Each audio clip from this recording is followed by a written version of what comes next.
No one asked, but I have some things to say about the K-pop Demon movie. I'm going to be talking mostly about the resolution of the plot at the end of the film, so spoilers. Hey, my name is Madelei. I'm an animator and general animation enthusiast, and I am a member of a stigmatized demographic. And if you or anyone you love is likewise a member of any stigmatized demographic, you likely were a little upset by this movie too. There are lots of good things about it. It's fast, it's fun, it's entertaining as fuck. I love this shot in particular with the airplane windows. I think that is so funny. The animation is really appealing for the most part. I do think some of the lip sync is a little weird. Like the first time I watched it, I thought it was an English dub, and I legit went and tried to change the settings to the original Korean version. But nope, this is the original version. But that's just a nitpick. Other than that, the animation is really solid, and of course the music is great. I love animation, I love music, I love demons, so I should love this movie. And I did love this movie, right up until the ending. So what's my big problem with the way this movie ends? I loved where I thought it was going. We were learning that the demons actually do have feelings, they're only causing harm out of fear.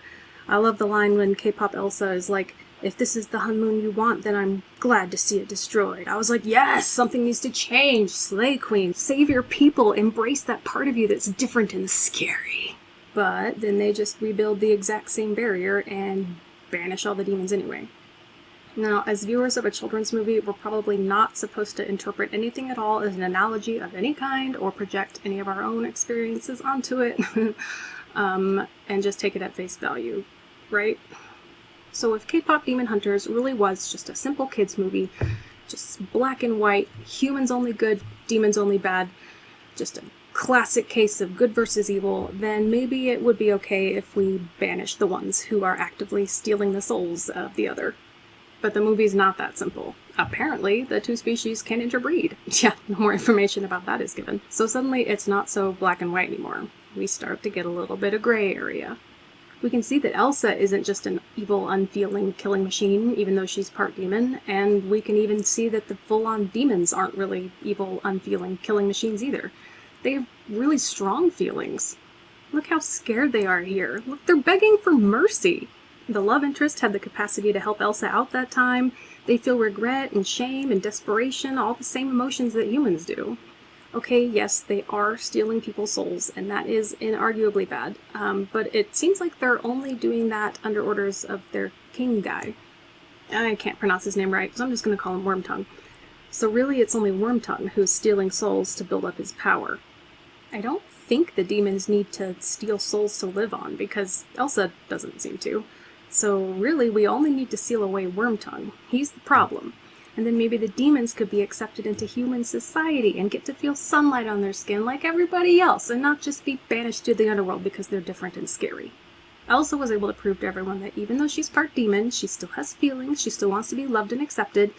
So shouldn't that maybe get people thinking that other demons might be okay too? Like, why is it just her? Why is everybody just okay with just her and no other demons even get a chance? So now the parting message of the movie is that some demons are okay, like maybe if they're really pretty, or really talented, or otherwise useful somehow to everyone else, or they worked really hard to prove themselves, or they're able to hide it enough to not make the normies uncomfortable, all of which sucks. But unless they're one of the good ones, then they should be shunned away to the outskirts of society, or just straight up killed.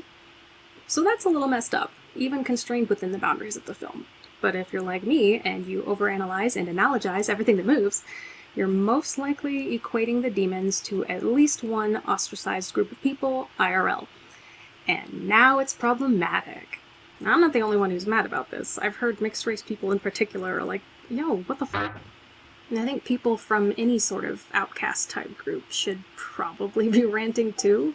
Mixed race, LGBTQ+, neurodivergent, if you have any kind of disability or deformity, or anything at all that isn't normal, that might make you want to hide it from the rest of society, possibly even your closest friends, so that you can be accepted by people who don't understand it, which is going to be most people in most cases, and you never know who's going to be safe. And if you want to make friends, or find a partner, or get a job, or even just not be treated weird, you have to actively hide it, very often to the detriment of your mental health and sense of self-worth. Me personally, I'm approaching this through the lens of late discovered autism. I grew up suppressing my autistic traits. It's called masking, it's a whole thing, because nobody knew anything about anything, and I just thought that's what everybody did. My parents would tell me things like, hey, remember to smile at people, make a little more eye contact, maybe don't show anyone at school that obsessive project you're working on there. Essentially teaching me to hide that weird part of myself. Thankfully, they were doing it out of love and wanting me to succeed in life, and not at all out of fear or disgust or wanting to fix me. Yeah, Celine kind of sucks. Anyway, so that's been fun. This movie just, super fun. I only sobbed uncontrollably for 20 minutes. Now, I know I shouldn't be going this deep into a kids movie, but that's just it. Kids and adults are watching, and they're gonna be influenced, either consciously or not. And this movie is extremely popular right now. It reminds me of something else extremely popular and influential from years past. I don't remember which Star Wars it was, but the one where Han Solo keeps hitting on Leia, even though she very clearly tells him to stop, but he doesn't, and then she ends up falling in love with him anyway. That one. I'm not saying the way men treated women was any better before the Star Wars movies. No. But I am saying that a lot of young boys watched those scenes, idolized that character, even dressed up as him for Halloween, and inevitably internalized some of that bullshit.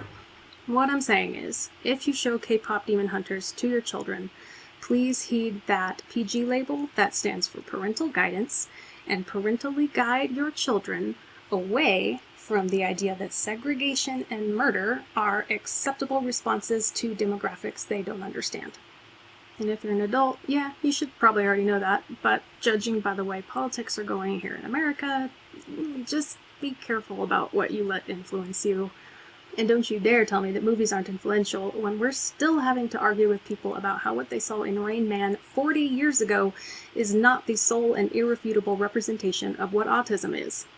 So I'm thinking, surely all of this can't be what the movie intended, right? Am I missing something or what? So when I watched it again, I realized, oh, I did miss something actually. The new honeymoon isn't golden. It's not permanent. With the success of this movie, there's pretty much a 100% chance of there being a sequel, and in the sequel, maybe they'll address the horrendous way things ended in the first one. Maybe more of the humans will realize, oh wow, demons actually can feel empathy, and as long as the demons don't do any more dementoring, they'll be allowed to integrate into society, which could lead to a lot of really fun and interesting scenes. It'd be cool if there were other half-demons in hiding, and when they see that a really popular and successful celebrity is like them, maybe they'll feel less ashamed and disgusting, and they'll embrace that part of themselves as something that makes them special and come out of hiding, and they'll all bake a cake out of rainbows and smiles, and everyone will eat it and be happy. So the franchise could be like part 1, accepting yourself, part 2, accepting others. But even if they do end up doing something like that in the future, I think it's still pretty reckless to just leave the first movie the way that they did, with the message that they did. It could be years before we get that sequel, and that's a long time to hold your breath. I really didn't want to be all negative about something that so many people really love, but it was negative first. I am looking forward to a sequel. I'd love to see this re-resolved, plus just more pretty animation and girl band hilarity. So what did you think? Are you as upset as I am over this cartoon? I'd be curious to hear your opinion and what angle you're coming from. I'm Madeleiz. Check out my animations if you want, and please don't banish my entire neurotype to the underworld.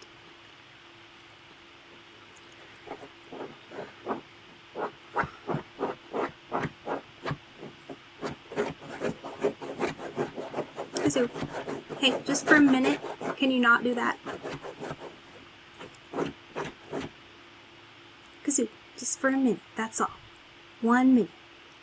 I love you.